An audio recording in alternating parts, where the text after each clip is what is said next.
It's a rather important conception, both what's apt to happen in Chicago and also what kind of a movement we're trying to build. We're trying to set up or help contribute to a setup in which the energies of the anti-war movement can be unleashed or liberated. We are united on the demands of withdrawal of the U.S. military from Vietnam and support for black liberation. Nonviolent Warriors, Dave Dellinger and the Power of the People, Part 4. Lead with your chin. If it develops that the country is ready to take a step toward fascism, I don't think we'll avoid that by being pusillanimous or cautious. We're working for some kind of combination of planning and flexibility, which will, on the one hand, just avoid complete chaos. Also with us tonight is another member of the Chicago Eight, who also spent some time in Vermont later, putting pressure on Vermont Yankee, among other things, as Occupational Health and Safety Director. It is John Froines.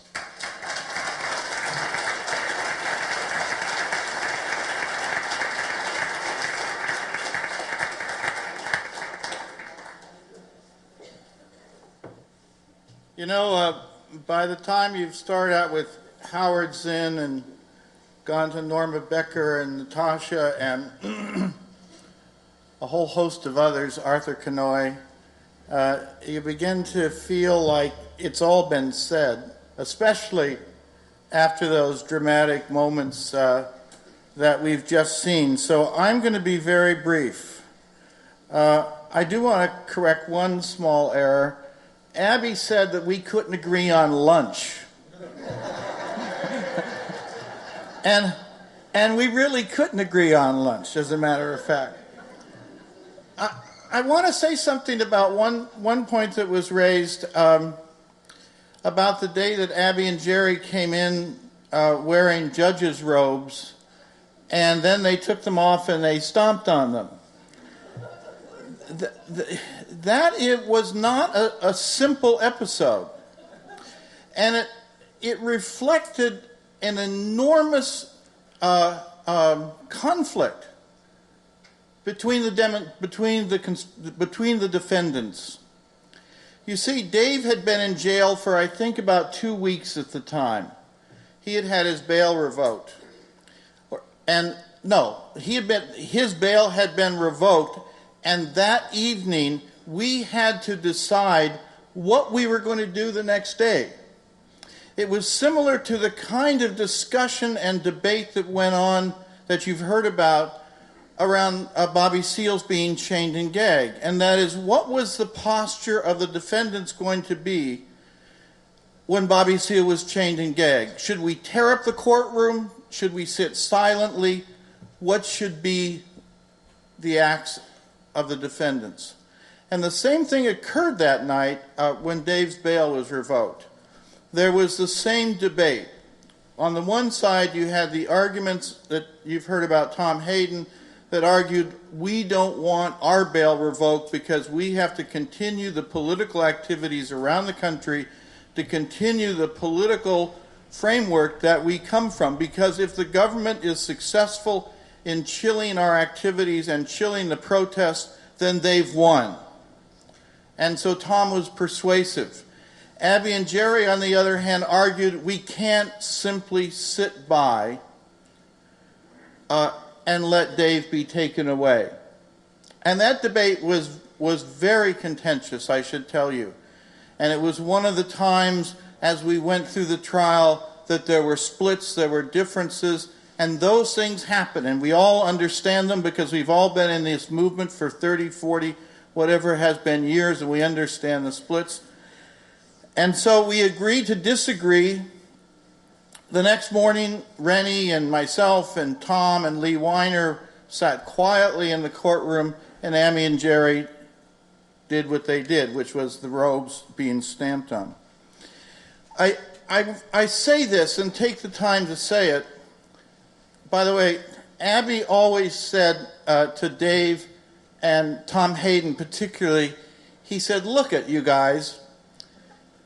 These reporters have 200 feet of film. they're going to shoot for 200 feet of film.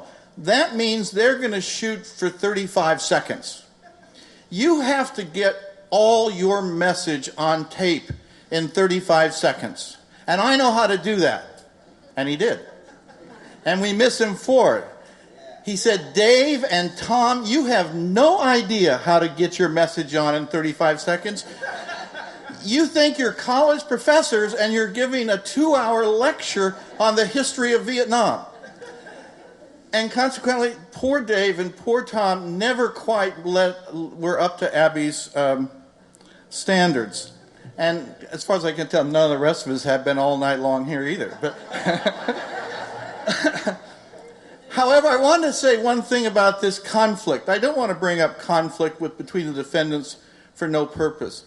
I think that one of the most important roles that Dave Dellinger has played in the anti-war movement throughout his entire history, and particularly during the course of the Chicago trial, is he was the inspiration, he was the leader, and he was the person who could bridge the differences.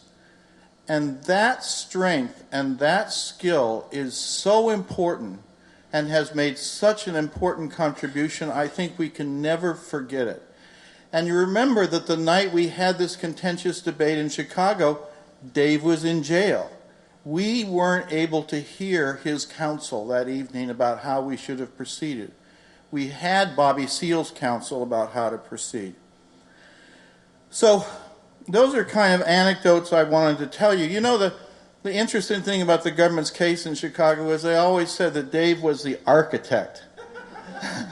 He was the architect. Well, actually, I think he was. So, at some level, I guess you were in the end guilty.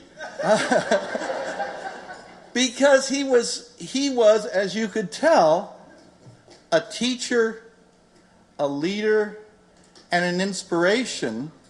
And because of that, in so many ways, he was an architect. Abbie gave his humor. Tom gave his intellect. We had lots of different great qualities. But Dave was the glue and the inspiration that made it all really possible and gave it the strength that it had.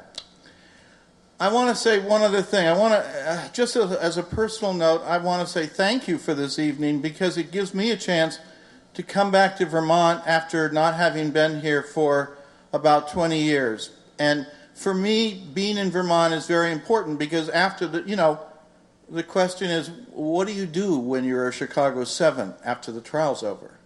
We all had to figure that out. Most of us went back and worked full-time in the anti-war movement, which is what we did. But we had to decide what we were to be, what we were to become, and where were we to go. And it was my coming to Vermont with the help of a fellow named Lee Webb, who many of you remember, that got me to take the science that I had learned throughout my training and my activism and bring them together to start working on environmental issues. And I've been working on environmental issues ever since. And so for me, Vermont was a place of enormous importance in my own life. And I thank you all for that, all of you Vermonters and all of you who understand what living in Vermont means. The other thing I want to say here is the good news is one continues on with the kind of struggle that we've all been engaged in. So I'm quite happy to say that as of now, I'm a defendant in a court case. So we have continued the getting yourself in trouble through misbehaving for now 30 years because I'm a defendant in a case brought by industry because I chair a committee in California that has declared diesel exhaust a toxic air contaminant because it produces lung cancer in humans. And because of that, our committee and me personally have been sued, and I am a named defendant in this case. So keep your eyes open. There's more to come. I want to say one thing about just a couple things more about Dave, very quickly. When we were going to sentencing, and everybody was about to make their sentencing statements, Dave said the following. First, I think that every judge should be required to spend time in prison before sentencing other people there.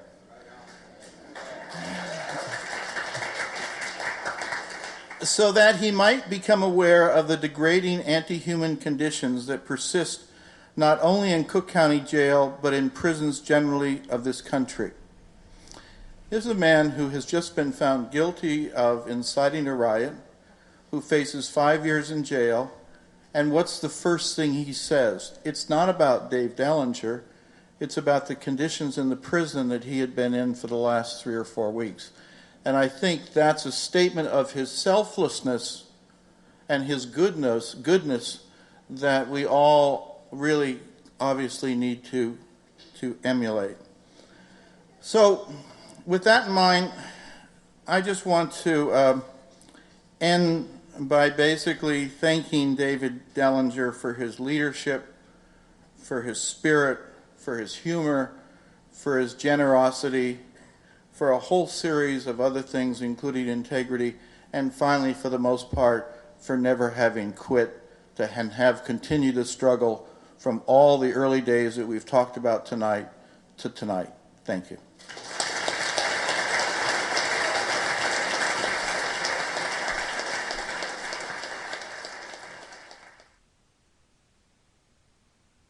I know all of you know of the Chicago trial as the trial of the Chicago 8. Actually, the case has a formal legal name, and it's the name under which the case is recorded in history.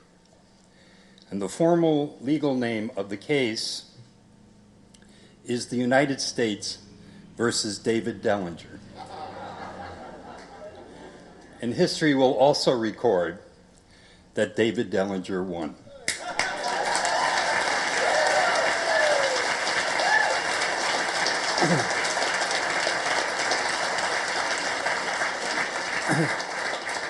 But there is a little-known postscript to the trial, and it happened 26 years later, in 1996.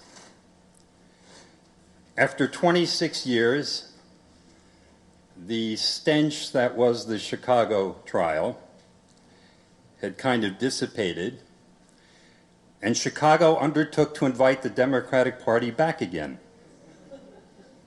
this time to nominate President Clinton to a second term. And like before, a group had applied for permits to conduct a protest march to the convention hall. And this time, the permits were granted. But one other thing occurred.